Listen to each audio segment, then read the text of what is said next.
Jagadguru Pujya Sri Shankara Vijayendra Saraswati Shankaracharya Swami, the 70th Peethadipati of the Sri Kanchi Kamakoti Peetham, gave an amazing Anugraha Bhashanam on the Saundarya Lahari at Kakinada.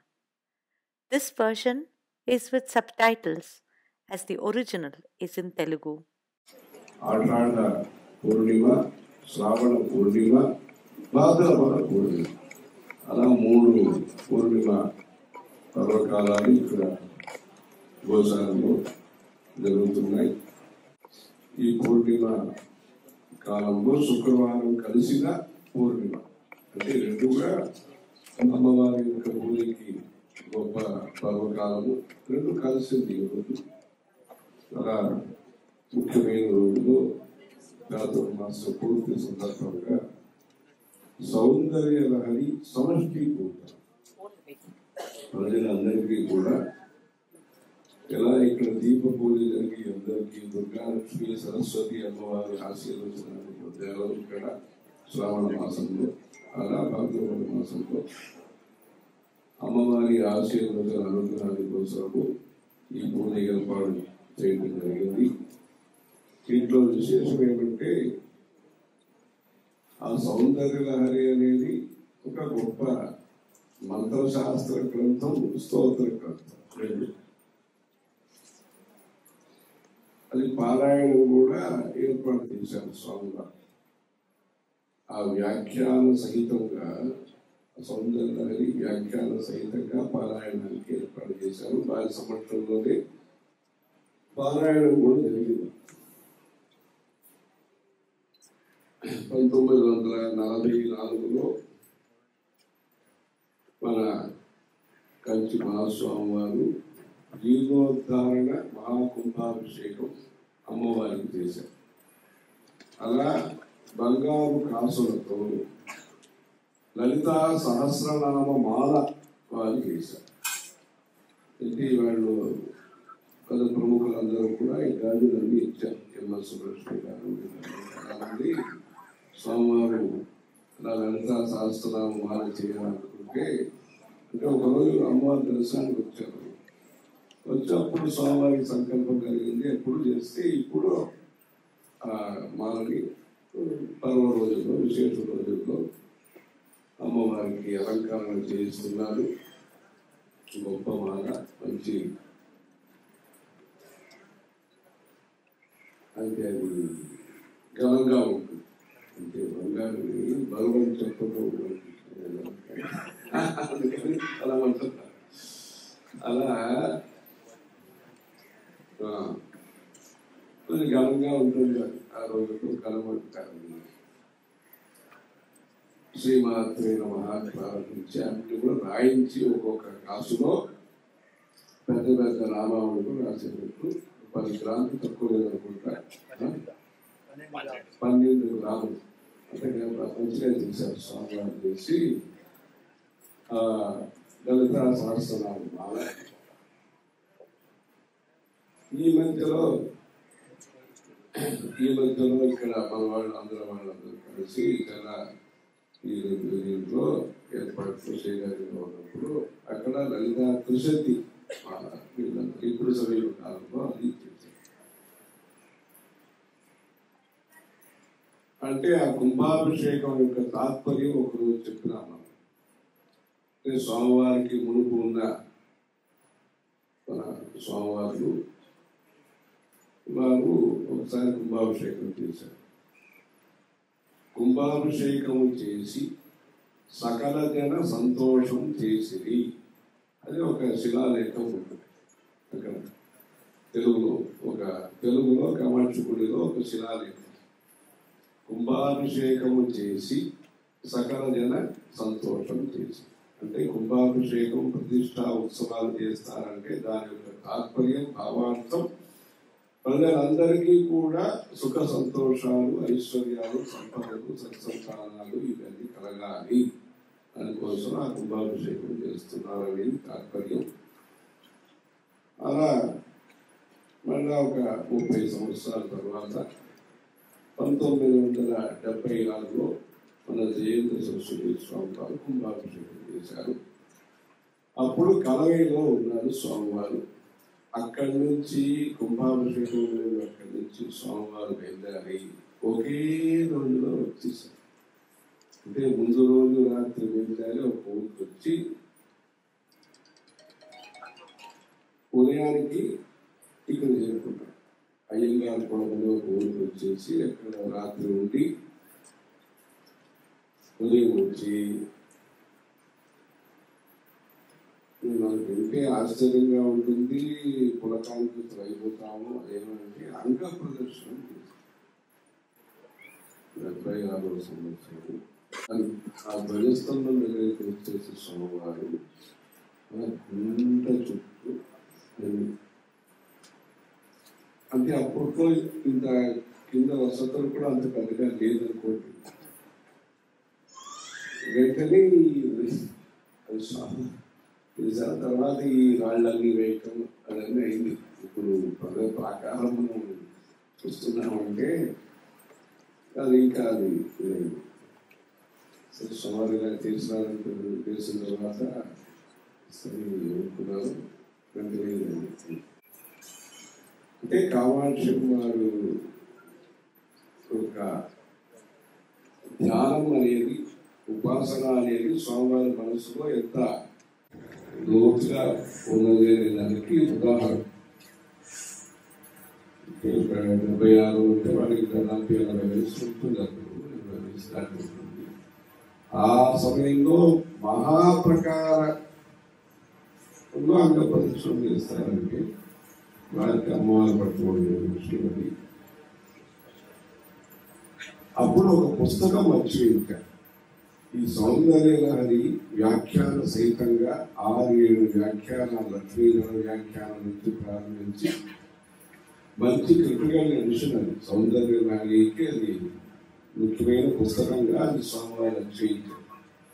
Doctor Karan Singh గారు, కాశ్మీర్ మహారాజు, ఆయన దానికి ఆముఖమంతా రాశారు. పాత library నుంచి కొన్ని చిత్రపటాలన్నీ సేకరణ చేసి ఈ యంత్రాల పటాలు కూడా దాంట్లో వేశాం.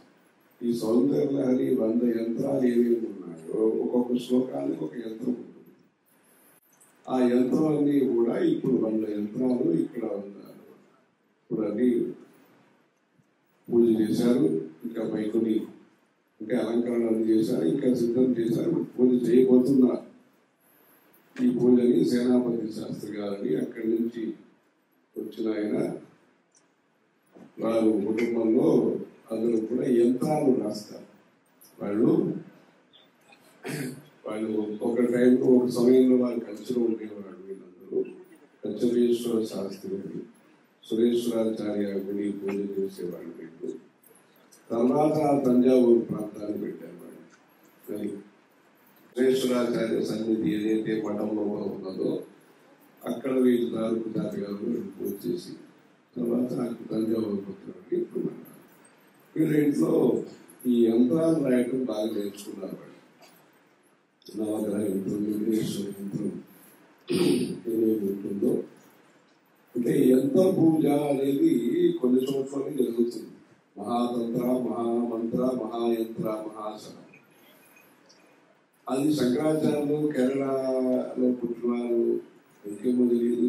అన్ని చోట్ల చాలా చోట్ల యంత్ర ప్రతిష్ట వాళ్ళు ముఖ్యంగా చేశారండి. ఆయన విగ్రహ ప్రతిష్ట చేయడం అనేది ఒకటి, యంత్ర ప్రతిష్టని ప్రసిద్ధం చేసింది శంకరాచార్య. అలా శ్రీ యంత్రం కూడా ఇక్కడ పొందమల్లి అని ఒక ఊరు, అక్కడికి వెళ్తే వాళ్ళు ఒక యంత్రం చూపించారు. ఇది శంకరాచార్య ప్రతిష్ఠితం అన్నారు. అంటే యంత్ర పూజ అనే దాన్ని ఈ భారతదేశంలో ప్రసిద్ధిగా ఇచ్చింది, ప్రచారం చేసింది శంకరాచార్య. అలా ఇక్కడ కాటంగ ప్రతిష్ట, అక్కడ కూడా శ్రీచక్ర యంత్రాలు. అలా దీనికి ప్రత్యేకంగా ఈ 100 యంత్రాలు ఉన్నాయి. ఇవన్నీ కూడా వీరు ఈ శుక్రవారం పూర్ణిమ రోజు ధూపదీప నైవేద్యాలు ప్రతి శ్లోకం చదివి ఇప్పుడు చేయబోతున్నారు. ఇది కొత్తగా ప్రారంభించిన ఈ కార్యక్రమం ప్రాంతంలో ఇప్పుడు జరుగుతుంది. ఇంకా వేరే చోట్ల జరుగుతుందేమో తెలియదు, కానీ మనకు తెలిసి 100 యంత్రాలు పట్టుకొచ్చి ఈ పూజ ముఖ్యంగా ఇక్కడ విశేషంగా ఈ రోజు చాతుర్మాస పూర్తి సందర్భంగా ఈ గౌశాలను జరగబోతుంది.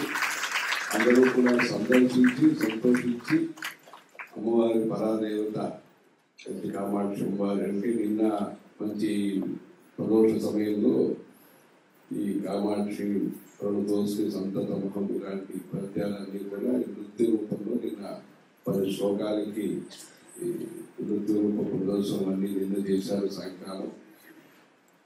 అలా నారాయణ అని చెప్పి మహావిష్ణువు కూడా నిన్న శివకేశ్వర యొక్క పూజ కింద నృత్య ప్రదర్శన నిన్న 10 శ్లోకాలు చదివారు. దాంట్లో కామాది కామం కమలా సరస్థానం కామ్యప్రదాం కంకణ భూషాస్థానం కామాక్షిదేవి అని చెప్పి కలయామి చిత్తే కాంచీ నివాసం కనక ప్రభాసం కామాక్షిదేవి కలయామి చిత్తే అని చేశారు. ఈరోజు పూజా రూపంలో మంచిగా జరగబోతుంది. అందరూ కూడా సందర్శించి అంటే ఆ సౌందర్యలహరి అనే విషయంలో అంటే గుడిలో కూడా శిలాలేఖం పెట్టారనుకోండి, ముఖపంచసతి సౌందర్యలహరి ఇళయాంతం గుడి స్వామి అంటే స్వామివారికి గురువు గారి ఆయన ఆ రోజుల్లో ఆంధ్రప్రదేశ్ పర్యటన చేశారు. 1886లో విజయనగరంలో ఆయన నవరాత్రి పూజ ఇవన్నీ చేశారు. జగన్నాథ్ పురి వరకు వచ్చి దర్శనం అన్ని చేసుకున్నారు. సుదర్శన మహాదేవేంద్ర సరస్వతి స్వామి వారికి సౌందర్య లహరి విషయంలో చాలా వారికి ఆసక్తి ఉన్నది అని మనం చరిత్ర రూపంగా తెలుసుకుంటున్నాం. అంటే అమ్మవారి ఉపాసనలో ఆయనకి చాలా మనసు లేదని. ఇంకా ఇంకొక స్వామివారి గురించి మనం తెలుసుకునేది ఏమంటే ఎవరో పండితులు వచ్చారు శాస్త్రార్థం చేయడానికి. శాస్త్రార్థం చేసేటప్పుడు సమాధానం ఏదో ఈయన చెప్తూనే ఉన్నారు, శాస్త్రార్థంలో ఈయన వివరాలు అందిస్తూనే ఉన్నారు, స్వామివారు చెప్తూనే ఉన్నారు. అప్పుడు ఆ పండితులు అంత శాస్త్రార్థం అన్ని ఆశ్చర్యంగానే ఉంది, అలాగే ఉంది. ఒళ్ళు కూర్చోబెట్టుకున్న అమ్మవారిని బాల తిప్పండి మాట్లాడతాను అని చెప్పినట్టుగా చెప్తారు. అలా అమ్మవారు ఒక ఆరాధనలో అంత గొప్పగా ఉండి అన్ని చేసినట్టుగా చెప్తారు. అది ఈ ఇళయాంతముడి స్వామి అయితే ఈ సౌందర్య అనేది వారు శరీరాన్ని ధరించిన సమయం వరకు ఆ సౌందర్యాన్ని గుర్తు ఉండేది. అలా చెప్తారు. అంటే సౌందర్య హరి చెప్తూ అది అంత గొప్ప ఇదిగా చెప్తున్నారు. అది ఈ సౌందర్య హరి పారాయణం చేత శ్రవణం చేత ఐహిక ఆముష్మిక శ్రేయస్సులు ప్రత్యేక కోరికల కోసం ఈ పదాల పద్యాన్ని చదవటం అనే ఆచారం ఉన్నది. దానికి నైవేద్య విశేషాలు కూడా ఈ శ్లోకానికి ఇలాంటి నైవేద్యం చేయాలి, ఈ ఆవృత్తులు ఆ పద్ధతి కూడా ఉన్నది. దీన్ని కూడా యథాశక్తి ఇక్కడ పాటిస్తూ ఈ సౌందర్యలహరి శివశక్తి రాయితో ఎదురవుతి అక్కడి నుంచి ప్రదీప జ్వాలాభి అనే పద్యం వరకు అన్ని పూజలు జరుగుతాయి. అందరూ కూడా సందర్శించి సంతోషించి అమ్మవారి అనుగ్రహాన్ని పొందుతారు. శంకర జయ